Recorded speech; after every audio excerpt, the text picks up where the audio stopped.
about you when you dance, dance, dance. Feel good creeping up on you, so just dance, dance, dance. Come on, all those things I shouldn't do, but you dance, dance, dance. And ain't nobody leaving soon, so keep dancing. I can't stop the feeling, so just dance, dance, dance. I can't stop the feeling, so just dance, dance, dance. Come on. Ooh, it's something magical.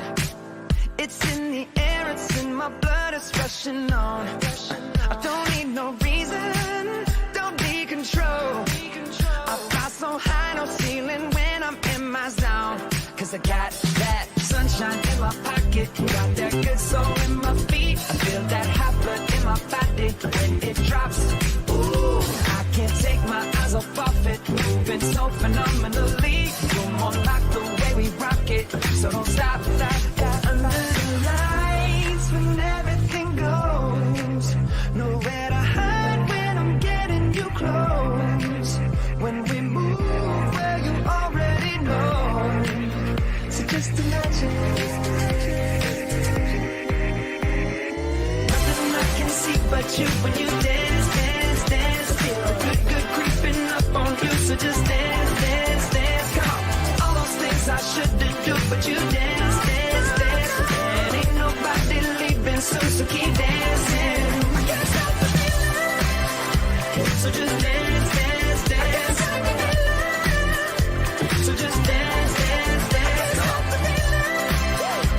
So just dance, dance, dance. I can't stop the feeling, yeah. So keep dancing.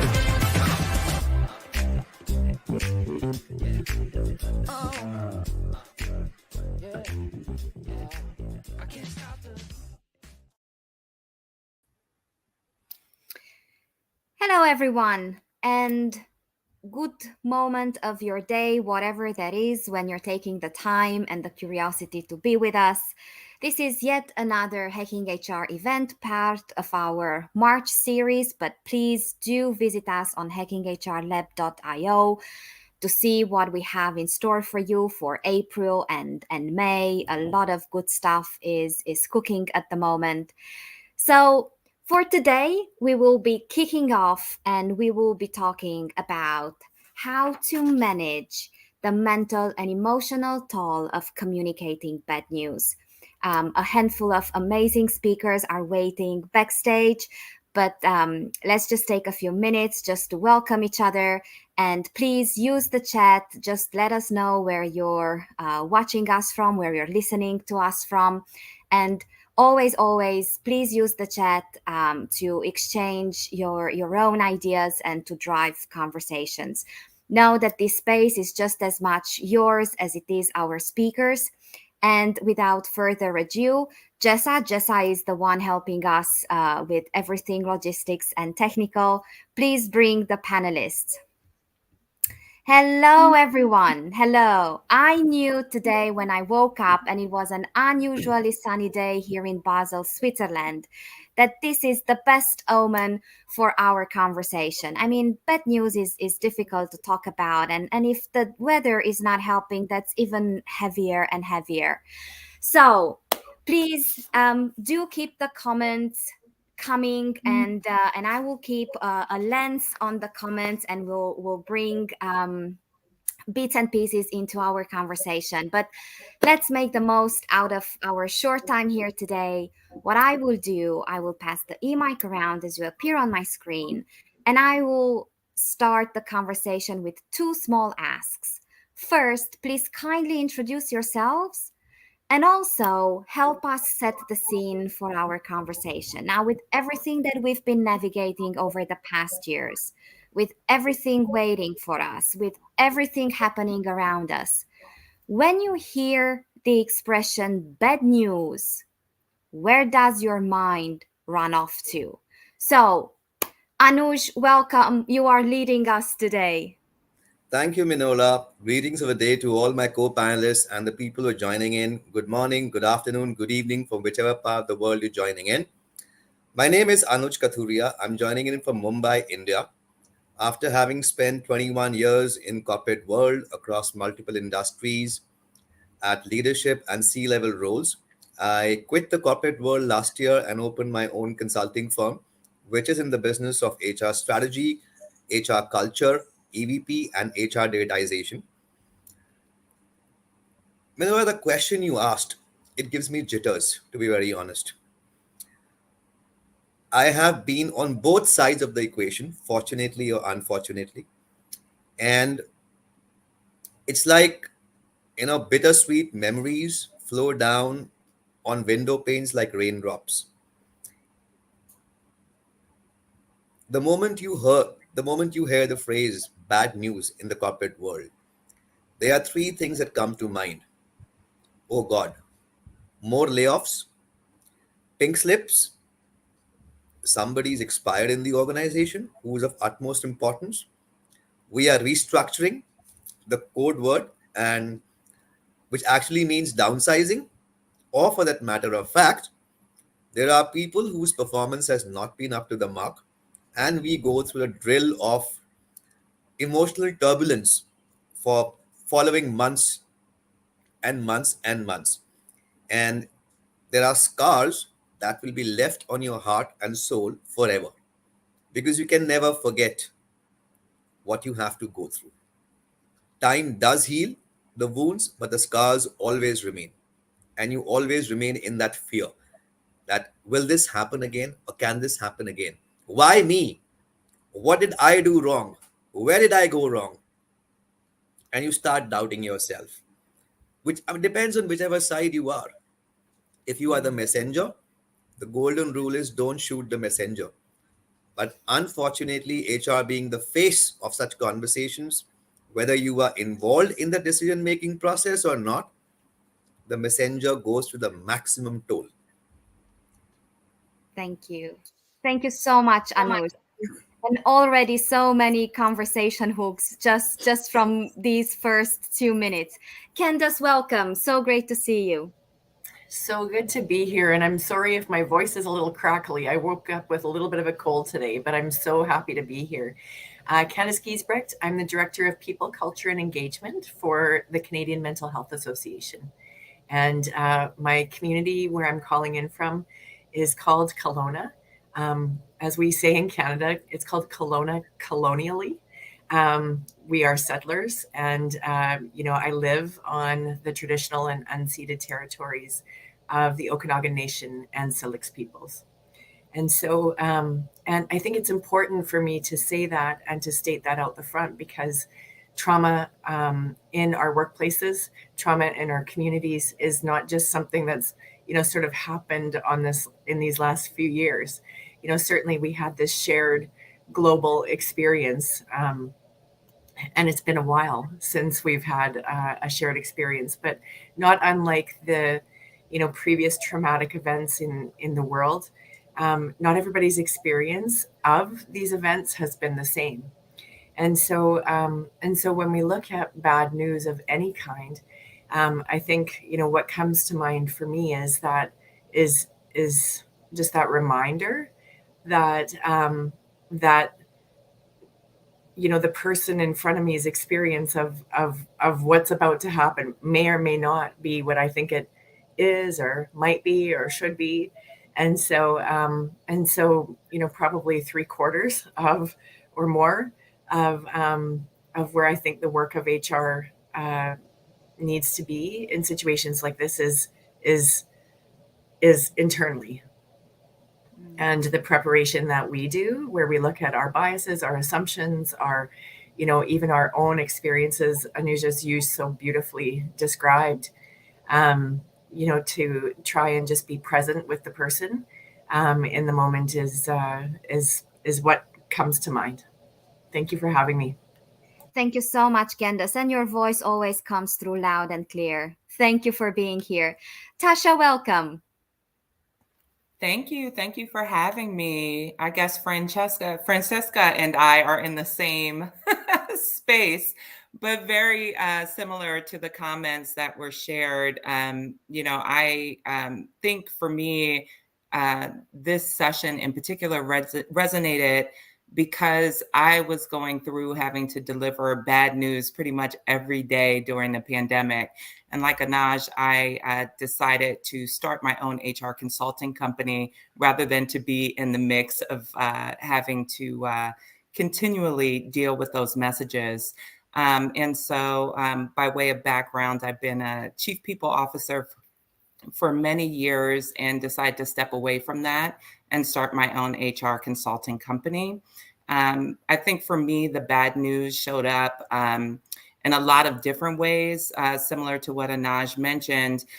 We had COVID deaths and, family members who were exposed with significant injuries and illness that were hospitalized. There was so much financial impact from the pandemic on staff. And then as an HR practitioner, how do you really help staff above and beyond their regular pay to deal and meet those financial outcomes for their family? And a big one that's still going on right now is just this return to office and how we get people back into the office engaged and productive and happy to be there. So thank you for having me. Thank you. And last but not least, Franziska, it's so great to see you today. First of all, thank you so much for having me.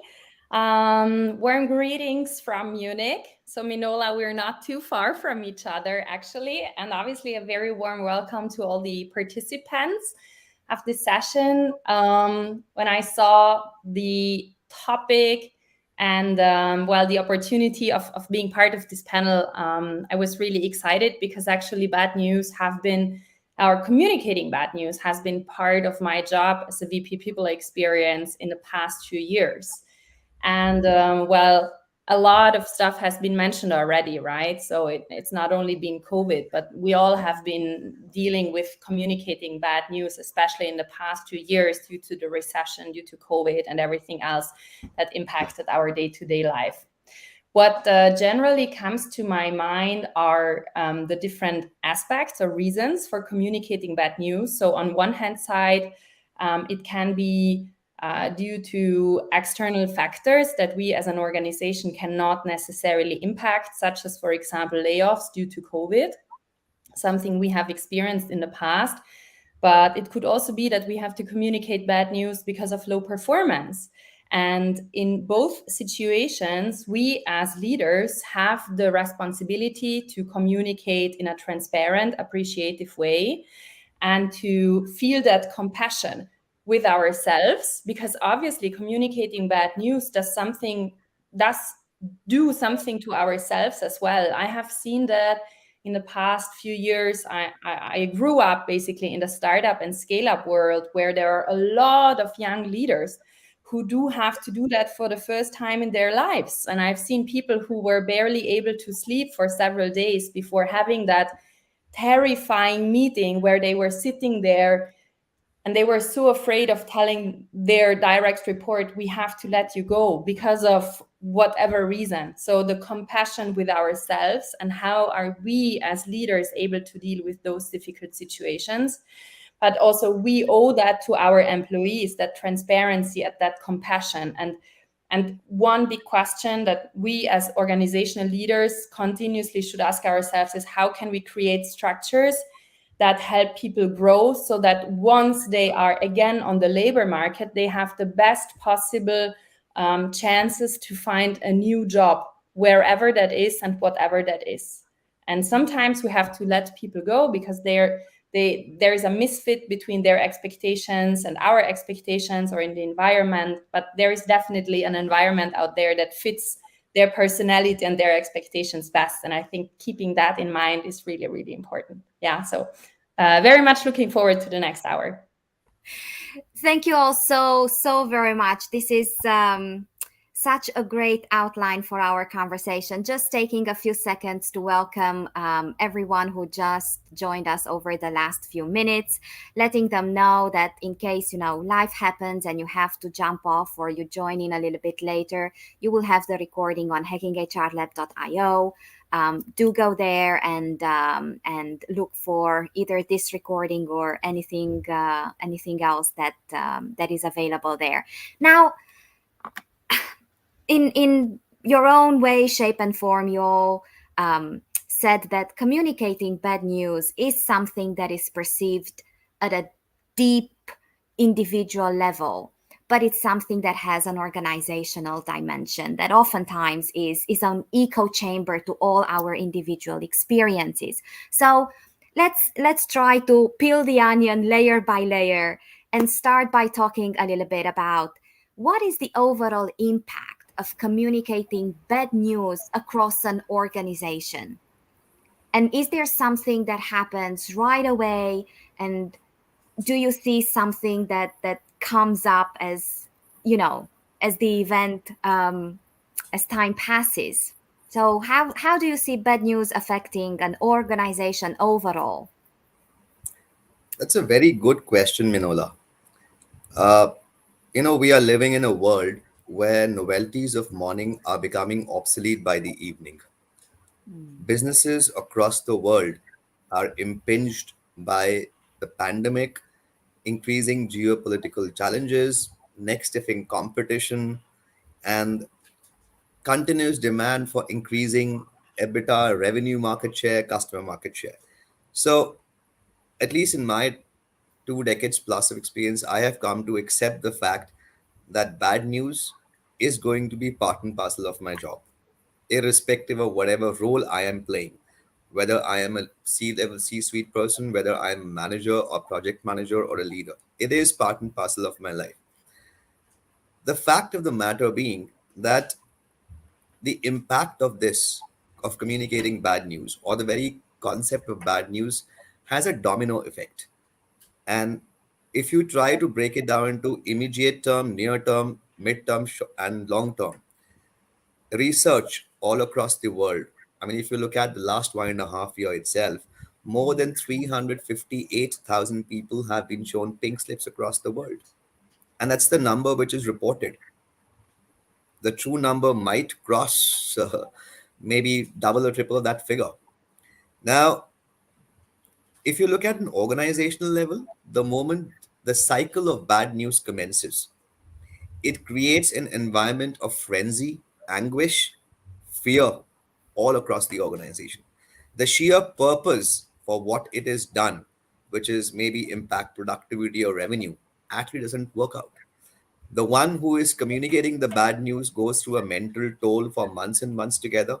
The ones who are at the receiving end of it, there is anguish, there is fear.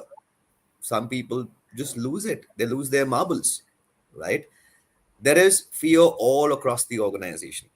And what happens is the moment the very concept or the very fundamental that, okay, there are bad news being spread across the organization, or HR is communicating something bad to employees, that fear spreads like wildfire across the organization. People start looking for jobs. You will suddenly see all the job sites have at least 50 to 70% of your organization putting up their profiles over there looking for new jobs.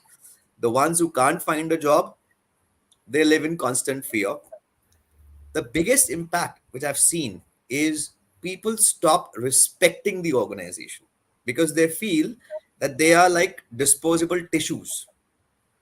And if it is somebody else's number today, it's going to be my number tomorrow. So you are constantly in that fear. And that fear impacts not only your work life, your personal life as well, at every level. And if the workforce is living in fear psychosis, if they don't respect the organization as an entity, or more than half the people are trying to find jobs outside in different sectors or more stable organizations because they need to make their both ends meet, how do you expect the organization to get the right revenue or improve productivity? I'm sorry, it doesn't happen. It has more of a negative impact in the longer run than it has in the shorter run. So yes, short term, there's anguish. I've seen people wailing, crying, fainting in rooms when you communicate that bad news, right? And it spreads, and everybody's and because you are the communicator or the messenger, you become the spotlight in the organization. Wherever you go, there are eyes on you. It's like you are being spied on. as to you are withholding some information and not telling people whose number is next. And even when the process is ended, that fear doesn't end. So on the overall, there is an impact on the entire organization. So it's like a domino effect which just keeps continuing for I would say years and years together. And people don't forget that. Thank you. Thank you so much, Anush. Tasha, I saw you unmuting yourself. Please. Yeah, I think that's an excellent point. And I've seen it show up in a couple ways, just from an HR practitioner perspective and a practical perspective, as Anuj kind of mentioned. Internally, there's this unrest. And from that, people are flight risks. They don't know how it's going to impact.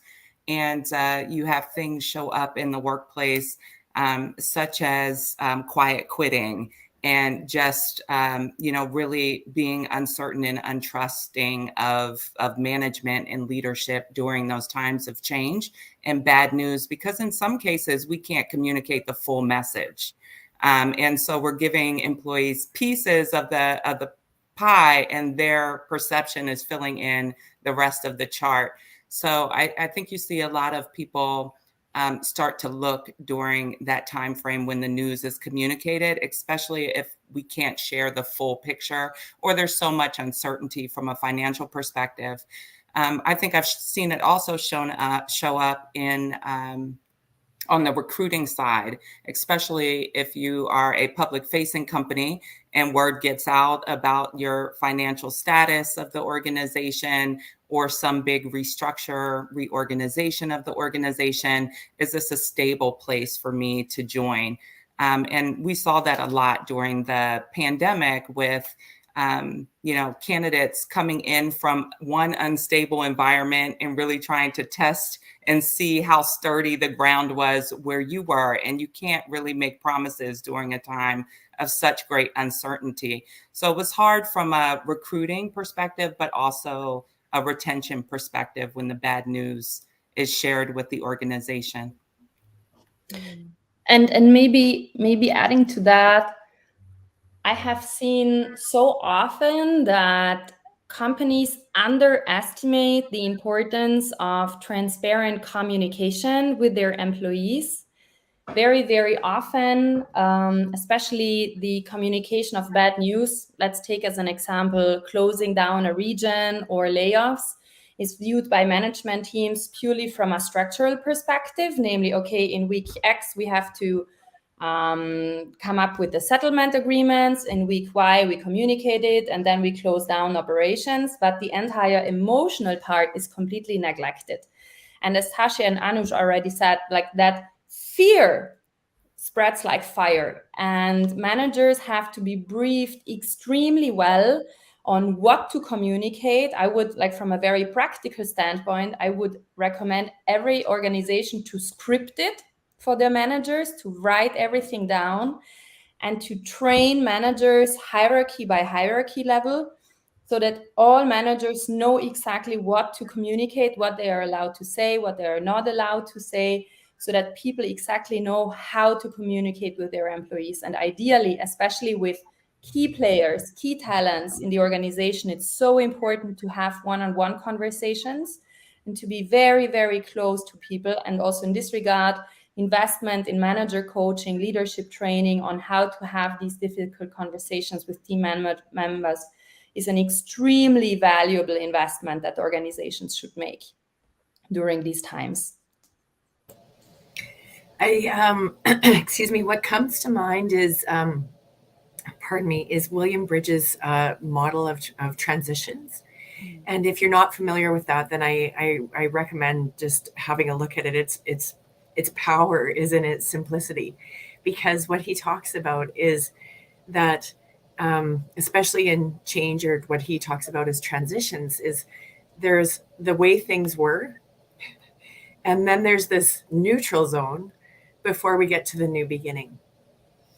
And depending on where you sit in the organization, depending on what this news means for you, depending on how engaged you were along the way and how much time or maybe even previous experience you had, all of us can sort of have this individual as well as this corporate experience of this news. And often, the same piece of news for some people can go, okay, this is hard, but I'm up for the challenge. I'm ready for the new thing. Like let's go. And they're ready to rally everyone around, what the new beginning is going to be like. And for other people, there's the grief and the trauma and the pain of it. And sometimes the same person might, today be feeling upset, and then in an hour be feeling, okay, but this could be good, and I'm seeing the positives here. But then in the next hour might be faced with someone. And so as we support humans within our organization, and I have actually, I wish you could see it, I have this beautiful paper mobile hanging above my desk as a reminder of systems theory, because when we touch one part of it, there's like a shimmy that happens through the entire system. And so when we touch things positively, and when we encourage, or when we engage, or when we acknowledge, when we're present, then it can have a calming effect with some of the, the shudders that can happen through the organization. Or, when we need to make these moves, we just need to understand it's going to take a little while before things settle out. And I might want it to be done by the end of day Tuesday, but the truth is it might not be done until, for the people who are impacted, for some time. And it's so important that we, I think, are influencing and reminding our leaders that this is normal. This is very, very, very normal, that some of these things, that just because the decision's been made, or just because, the pink slips have been handed out, or just because, doesn't mean that things will automatically flip by Tuesday. Thank you all so much. And there was something that you all mentioned, and I would invite you to go a little bit deeper. And Franziska, I will ask you to lead us into this next bit, because you mentioned about the help and the support, and even additional comfort that people delivering bad news might find in a structure, and in a process, and even in a guiding script.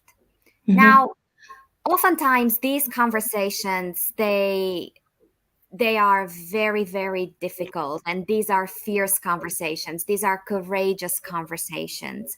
And probably one of the last things that we do want is to create this unemotional, completely, here's the script, I'm going to tell you what happens, and that's it. So I would really like to look into some of the things that you have seen particularly helpful, particularly meaningful for managers delivering bad news. How can they create both space and grace above and beyond the scripts and the bullet points to deliver information? Yes, sure. Maybe again, looking at it from a very practical perspective, what I have observed is that most managers do have a very emotional approach when it comes to deliver those bad news. So I have rarely seen managers who said, I have to communicate bad news, or I have to fire someone. Of course, I'm gonna go do that. I don't mind. So it's rather the opposite. So in my experience, it really comes down to help managers find that balance between focusing on the facts, but also being emotional, and to not like be too much on the empathetic side of things. Yeah. So because there is some, also for the health of themselves, for the sake of the health, there needs to be some balance. So what we have done in the past was that we always keep reminding people that we are humans, and especially in the very first times when you have to deliver the news of a layoff or of letting someone go, it's totally normal that this makes you feel really bad. We all grow up, and we live in a society where we learn that communicating bad news and not behaving in a nice way is something negative, and we have bad consciousness. So that's totally normal. So what I would recommend, and what we do on a very regular basis, is we train managers from a structural standpoint on how to communicate these news with role plays and trainers. We have different scenarios. For example, you need to communicate that you were expecting to get a salary increase because of the high inflation rate and we are not able to pay it out. Train how to communicate a termination, so on and so forth. So really practically training it and giving feedback. I have made the experience that managers benefit a lot from mutual trainings, from group trainings where they can copy from each other. So very often it's not the one-on-one conversation with the HR person or with the people person. It's really about learning from each other, bringing people together with external coaches and trainers. And so they can watch each other and see, oh, wow, okay, someone else is struggling as well. Or maybe manager XYZ has done a great job and it would make me feel good. And in the role plays, they always play manager and then employee, and they experience with their own body what it means to hear the bad news from someone. And even though it's just a role play, they learn what feels good, what doesn't feel good, and really training them regularly helps a lot. And then, honestly speaking, I just remember when I had to communicate the first layoffs to people, I felt so bad, so bad. And the more often you do it, the more you learn to find that balance. So it's really about practicing, and it's really about telling managers it's totally normal that you are nervous, and just be practice that self-compassion, be compassionate with your employees. Let's prepare the script together. We have to communicate it tomorrow. Do you have everything you need? And then go there together with the manager as an HR person and help them go through the situation in the best possible way. That's what I have experienced. Thank you. What about the others? I can definitely Sasha, unmute yourself. Yeah, I'll add on to that. I think Candace had mentioned the element of being human, right? And the messaging. And a lot of times when you're delivering that bad message from an HR and a legal perspective, it needs to be short and succinct. But I think that when, what happened with the pandemic and the amount of layoffs that we had to do during that time frame, is, the human element started coming out. And I think one of the tools we had for managers was, how do you actually have the conversation with the employee after hours? So a lot of our managers wanted to contact employees to just check on them and see how they're doing. It was such, we had multiple rounds in different places where I worked. And to lose your colleagues over and over again was an emotional toll. But for that person that actually received that message, feels totally unplugged from the organization and abruptly cut off. So how do we comfort the employee that's going through that experience? So we did give space for managers to be able to contact the employees afterwards. Just to make sure they're okay, make sure they land softly, whether that's a recommendation or referral for those that they felt that they could really give a positive one for based on their performance. But, just making sure that employees felt at the end of that process that they weren't just that number, I think was really important for us.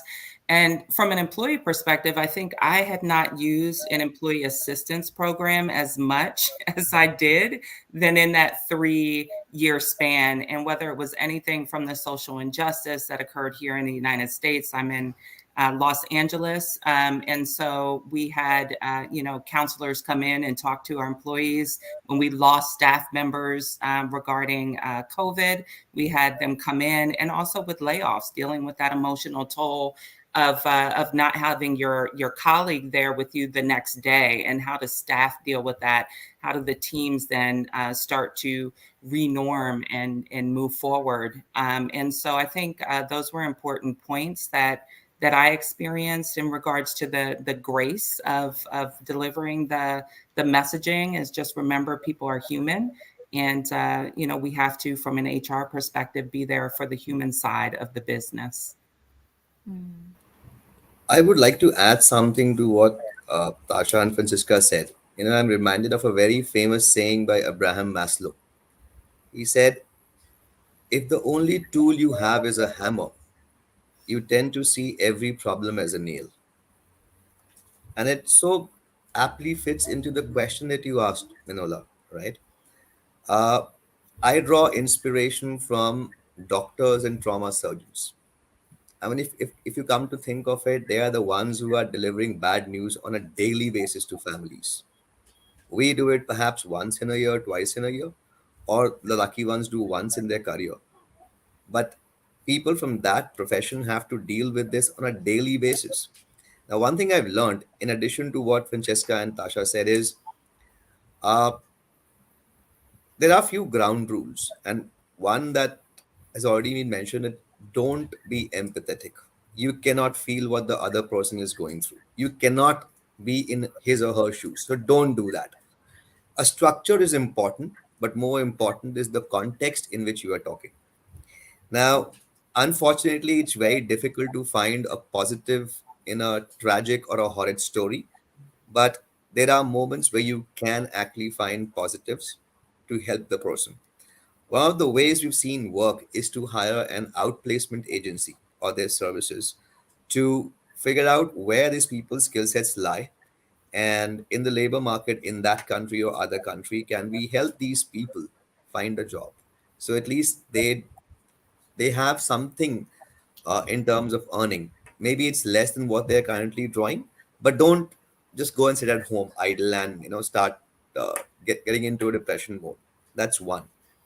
And it's worked in multiple cases. Some cases doesn't work.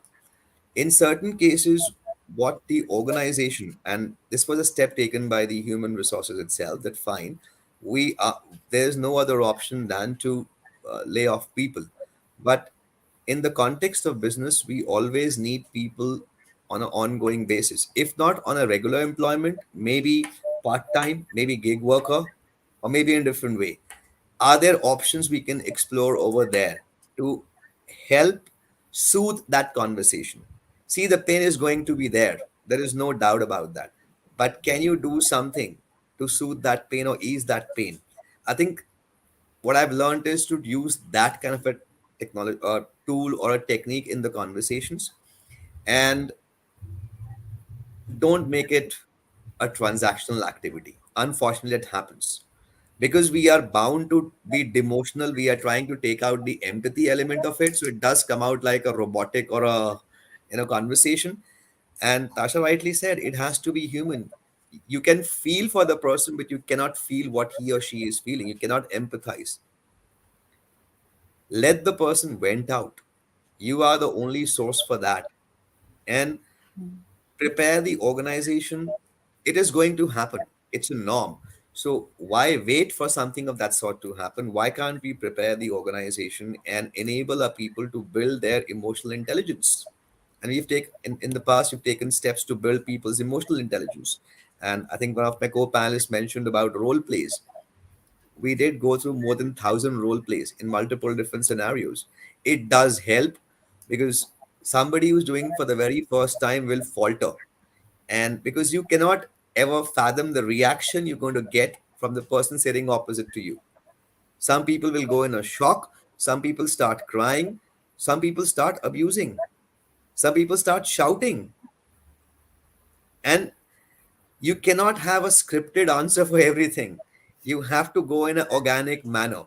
And again, as I said, try to ease the pain, follow what the doctors and the trauma surgeons do. I think they're the best ones to learn this from. That would be my 2 cents on this. Thank you, Anuj. Candace. Well, just as you're talking, Anuj, it really it does remind me of a trauma-informed practice, and certainly in the field of mental health, that's a big part of our world. But and it's been exciting to see that this approach or this body of knowledge is making its way into other kinds of roles and so on. And so what you're describing, Anuj, is that fight, flight, freeze, fawn, right? And when people have experienced a trauma, which is often the case in when they're on the receiving end of bad news, then we can see all of these different reactions, and so understanding that these kinds of reactions are very normal and expected, and then figuring out just what some skills or some approaches that we can take that can support the person depending on what they're showing up with. So sometimes, for example, you know, in the middle of fight, we might hear some very important questions, but that they have, you know, and about, like, you know, there's information that's needed, and so being as prepared as possible with the information, but not just verbally, you know, having it in writing so that they can take it away, because they're not going to hear, likely, you know, beyond the we've made the very, very difficult decision to, right? And or we need to inform you, or whatever the, you know, whatever the thing is, the news that we need to clearly deliver. And so we need to clearly deliver the clear message right out of the gates, but then provide them with the stuff. And I mean, if they're up for it, then we can absolutely go over, you know, some of those pieces that are, but chances are the adrenaline is rushing, the cortisol is rushing, their brain is flooded with just, I am in danger. And that could, and we may see all manner of things, responses. And so we may see, you know, information seeking, you know, behaviors and questions. But we may also just see, you know, sort of that defensive reaction. And so, you know, which is the stuff that you were describing, Anuj. And so I just think that this is such an important area of professional development for all of us. Tasha, I saw you unmuting yourself. Do you Yeah. want to add something? Yeah, I just wanted to end with probably a positive on this, because I do think from an HR perspective, once that bad news is communicated, we're on the other side of that. We're following the employee through that experience. And I've seen, after that trauma is processed, after that message, that news is processed, people go on to do some really great things, whether it's being laid off and having this experience of creating your own business or finding your true passion and identity has been amazing to see during these last 3 years, where people have landed as a result of the bad news. Or even just being able to communicate the bad news regarding, you know, a pay decision, or not being able to be promoted at this time, the investment that some people take in themselves to actually prepare for that next step. So I do think with the balance of the trauma, there's that breakthrough after you experience it that has been really positive and inspiring to see as a result of the pandemic. Thank you so very much. Now, I would like to go back and pick up some hooks that you planted very early on into our conversation. So you mentioned sleepless nights, you know, emotions running high. You mentioned even something that sounded like ruminating, you know, that goes on for people who have to deliver bad news. And I do hope you will indulge this next question. What are some of the very pervasive, subtle ways in which you have seen mental and emotional toll expressing itself? And even more so, how have you navigated conversations that started with, "Oh no, I'm fine"? You know, that's $1 billion question, and there is no exact answer or a science to that, unfortunately. Minola, William Edward Deming, a couple of decades back, said something very profound. Learning is not compulsory, but neither is survival. And I think the answer to your question lies in that statement. If you think that one person has gone through maybe tens and hundreds of such conversations, and the next one is not going to impact, the answer is no. At the end of it, we are humans. It will impact you. And the sentence, "I am fine," athlete is telling you, "I am not fine and I need help." Let me tell you very honestly. Some people, depending on their social style, they might express it. Some keep it to their own selves. As I mentioned in the very beginning, it starts showing up in every element of your life. Whether it is your work product, whether it is about your behavior or your outlook towards that organization, whether it's about the fear or is my number next or why me. And and in and in that episode, if you have had some uh, fight responses, like Candice mentioned, right? Or if you've seen people break down, you can never forget those faces. It's a very small world. You tend to see those people again. You would tend to see those people, or they're connected to you. You have built relationships. For them or for you, that matter of fact, if you are being laid off or you are laying off somebody, being a messenger, does not mean the end of relationship. It's a dent that gets carved out there because you are the messenger. And even from a relationship standpoint, it's very difficult to undent that piece. If there's a word called undent, I kind of quote it right now. But it's a journey. It's not something that you can script and tell your mind, oh, I have done 1,000 layoffs. I am perfectly fine with that. No, nobody is. I'm sorry, nobody is. Uh, Unless somebody is a acute sociopath, which I'm sure HR people are not. So from that standpoint, uh, it will somewhere down the line exhibit in your work style, in your relationship with your other colleagues, uh, the way you the way you work in the organization, the way you deal with your family members, with your friends, with your co-workers. Everything changes because now the episode of the person sitting next to you who has already gone through the fight, flight, or flee response is over. Now it's your time. See, Newton said, for every action, there is an equal and opposite reaction. Now, the action has happened, the reaction is on us now. And it continues. So if you think, okay, fine, it happened a year ago, I've forgotten about it. No, at least I can't forget. No matter how much of emotional intelligence you build, no matter how much demotional you become in that conversation, you still remember. It just kind of flashes back like a movie in front of you. Or this happened, this happened. The moment you hear that particular name or see that particular person's post on LinkedIn or Twitter or your phone book, everything flashes back in your head. But yes, you have to train yourself. You have to, because somewhere down the line, to be honest, at the root level, you start blaming yourself that I am guilty for this. And one has to get out of that guilt mode. It's difficult, but one has to do that. And there are multiple ways to go through that journey, but it's a very difficult process. And I'm sorry, I don't have an exact answer of what are the exact ways to deal with it. I think everybody in their own personal life have developed their own charter of dealing with certain things. Something that might work for me might not work for you or for the other person. So I think it's a very individualistic piece, and it is something which is hyper personalized and hyper contextualized to every single individual. Thank you, Anuj. Thank you so much. Tasha.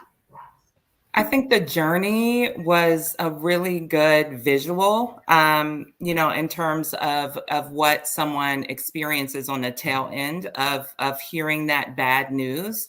I do think it's really important upfront for managers, for HR, after we've delivered that bad news, to really have an honest conversation with that person and set expectations from the very beginning, but then also being able to provide that support, right? And what's needed as they're going through that journey in order to meet those expectations, given the news that they may have encountered, which for some people, is a roadblock, and they feel stuck and they feel unsupported. So how do you have the combination from a manager and HR perspective of holding standards and setting boundaries in that moment, but then also being able to, provide that support, be a little more empathetic to what the person has received from that message and is bringing back into their work. So I like that framework of the journey and being able to support.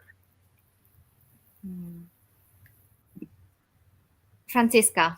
Yeah, maybe adding to that, saying it in a very simplistic way, we can't force anybody to talk to us. And the only thing we can do as managers or as peers is offering help and having an open ear. So in case people want to talk, they can talk, obviously. And the same obviously applies to managers or people who have to deliver bad news. I personally have experienced that coaching and self-reflection is extremely helpful because it helps us closing that, like in the Johari window model, that window of what I don't know and what others don't know, because it really helps me understand, okay, what triggers me and what might trigger others, and how am I able to deal with with bad news or anything that impacts me or also others in the best possible way.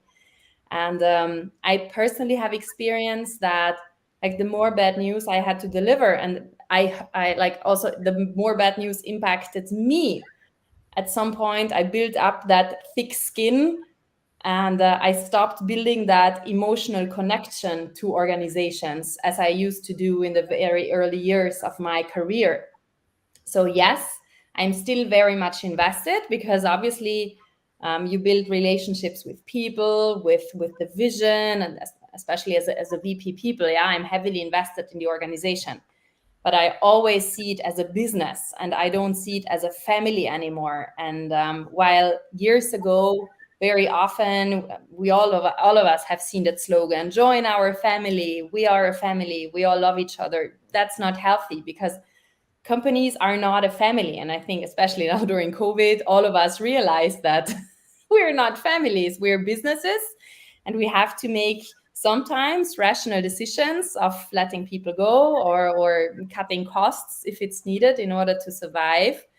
And understanding what triggers us, what impacts us, and how, like, what sources for positive energy we have in our life, and finding that balance is extremely important. And this is what I always convey in all communications with our team members. We invest in coaching. We really want you to get to know yourself better, so that you can live a healthy, balanced life, and you don't build your self-esteem just on the job and just on getting constantly positive feedback, because anything can happen anytime. Thank you. Well, so much good stuff. I think I'll just, one piece I want to add in this conversation is to be mindful and observant of just what's happening for the people around. And so, there can be survivor guilt. There can be, and a few, I think all of you have mentioned just that, sometimes those thoughts of like, am I next, or what's happening here? And so when we think, when we're doing the pre-work of creating, the plan for what we communicate to the individual, we also need to be mindful of what we're communicating out to others as well. And so so often companies just put out they put the message in Slack, or they send out the company-wide email, and about like announcing so and so is no longer with the company, or announcing like or whatever the message might be that we've put out. And I think it really is that case for training and for coaching for those managers as well, because the chances of people actually coming to HR and saying, like, it might or might not happen that they come and say and ask the question that's on their mind, am I next? Like, is this just the beginning of of more, like, or what's happening? And so to be as transparent as we possibly can, and to believe that people are able to handle the information, where there are facts that can be shared, share them. and don't underestimate what that'll do for building trust, or for and don't try to spin, because people can sniff that a mile away. Well, in full honesty and transparency, I have been dreading the moment when I have to break this bad news. We are about 8 minutes away from wrapping this panel up, and that's not an easy place to be in. But we talked about what it means to be a manager delivering bad news. We talked about, how as an HR professional or as part of the HR function, you automatically get in the spotlight. But I would invite you to use the remaining minutes to talk about another set of circumstances. You're just a colleague, you're a human being who genuinely cares. Yeah. So, park hierarchy, park function, you're a human being going through a journey with the human beings next to you. What can we do to support and be there for people either delivering or receiving bad news in such a way that is not um, uncomfortable, intruding on personal space, in a mindful and intentional way?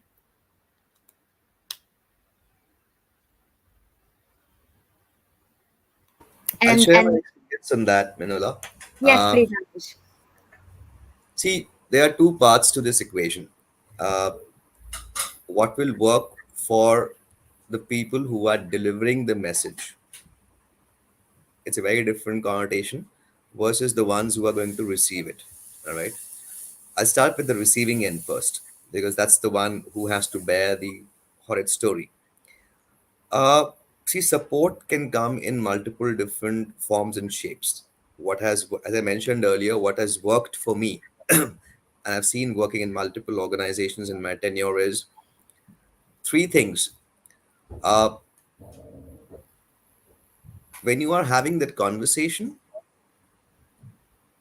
go prepared in terms of what the person's key skill sets, competencies are.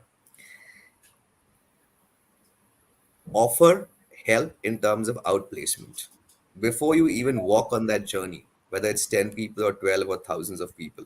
You need to have an outplacement agency at your service who will look at those people, what their key skill sets are, and help them find a job. Number one. Number two, as I mentioned earlier, every organization uses temp staff or third party people, right? Are there opportunities where we can reposition these people who are being laid off from permanent jobs to perhaps take up some temp job or part-time job or a gig assignment with us? Connect these people with organizations who offer gig projects, right? They might have been hired for XYZ skill. If they have other skills which are required in your job in your organization, can you help them in those areas, right? As people managers or as human resource catalysts who are responsible for the culture performance of the organization, can we take a stab at looking at those people's profiles and sharing with our network of consultants or job placement agencies who could help them? That's one very big way to support these people. Now, these are all from a work standpoint. There is a human angle to it, wherein can you keep in touch with them? Can you be authentic? I would say the best part of this is in that conversation, can you be authentic and not a moron, not a robot? Can you be absolutely authentic about it? You are also helpless, and there is no shame in accepting it. That yes, this is going to happen. There's no shame in accepting it. So keep in touch with those people at a human level. See where all can you help them find a livelihood. That's number one. And that's for the people who are on the receiving end. For the people who are going to deliver that bad message, you have to prepare them emotionally and mentally because you don't know how they will respond when things go out of control in that conversation. No matter how much you prepare somebody for a conversation, we are humans. You don't know which neurons in whose brain will fire at what point of time and what synapses will get done and what will that person do. You can only create a finite set of role plays. The only way to handle that is build that person's emotional intelligence, And one thumb rule: never be defensive. The moment you act defensive in that conversation, you have ignited a time bomb. Don't do that. Don't script your conversations. Please don't script it. Be as authentic and as human as possible. And why to do it only in the wake of bad times? Why can't we start preparing our people to build their emotional intelligence? It's not just used only in that facet of life, it is used in every facet of our career, our personal lives. Build people's emotional this thing, right? And look at all the 6 7 areas of overall wellness and see which all can you impact for both the sides. Thank you. Thank you so much, Anush. Tasha, I see we have a very well-defined pattern. So Tasha, please. That's funny. I think when we're talking about, layoffs and just delivering that bad news, that leaves a space within the organization, a big void, right? And it's how do you fill that space? And so for me, from a culture perspective, I'm always looking for the culture champions in the organization, right? So we've just delivered this really tough message.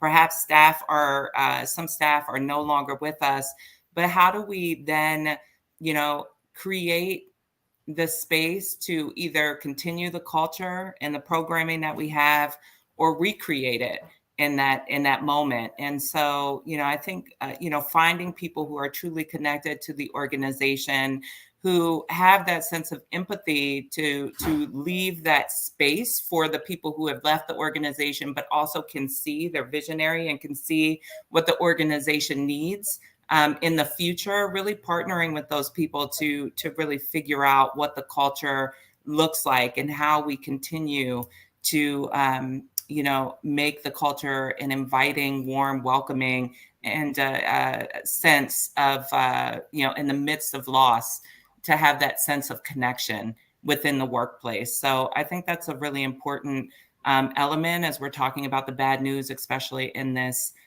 day and time when it usually means staff departures, is to fill that space, from a culture perspective, or recreate the culture as needed.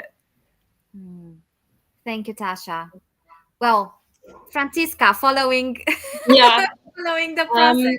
Actually, a lot of great things have been said. One thought that has come up on my mind is that I like to look at such situations always from two angles. So one, the structural angle. So what structures and systems can we create as an organization to help employees, to help managers, and then people. So how can we create, as you said, Minola, meaningful one-on-one conversations to help people in those difficult situations, whether it is the receiver or the sender. And everybody has already mentioned a lot of ideas and recommendations on the structural side. And what I always try to live try to live by example is just to tell everybody, I have an open ear for you. So in case you want to talk, in case you want to speak, in case you just want feedback or a recommendation, ask me for help. Yeah, I won't be the one who says, by the way, and I would recommend that by the way, I have an idea or I have a recommendation if someone hasn't asked. Yeah, but be there for people without being intrusive, without pushing them to share something they don't want to share, or without pushing them to get feedback they were not open to, because then they will not be open to listening. But it's really about individuals and then the systems. And I believe as people persons, or HR people, we are in the great position that we can impact both sides. And that's one of the reasons why I personally love my job, because we can make an impact on creating a healthy and safe culture, but at the same time, we can help managers and people to have meaningful conversations and to grow as people. Thank you. Candace, bring us home today. Bring us home. Oh my goodness, no pressure. Well, and don't take it personally if you offer that support and they don't take it. It is possible that they might not want the support that we have to offer. We may represent the, the very things that they're trying to just, get away from, and it's not personal. And so it's just, this is, I always feel it's such a privilege to be present with people in the midst of the hard news or the, difficult times, because we can try and create the environment where, individuals' dignity and respect and care, some of these values that we espouse can be promoted. But yeah, and just we need to remember to take care of ourselves, because these things do, as much as it isn't about us, it does take a toll. And so so take care of yourself. Thank you all so very much. Thank you, Franziska, Tasha, Candace, and Anush, for your time today and for sharing so graciously and so generously. Thank you, everybody present for the live session or listening to the recording. We do encourage you to check hackinghrlab.io and see what we have in store for you for the rest of March and then April and May. Looking forward to welcoming you again. And we do hope that you will navigate bad news with grace and patience and strength and a lot of hope. So take care, everyone. Enjoy the rest of the week, and hope to see you soon. A big thank you also to Jessa for taking care of us and helping us to have this conversation seamlessly. And I hope I will get to see all of you soon. Thank you. Thanks, Minola. Thank you, everyone. Thank you all. Take care.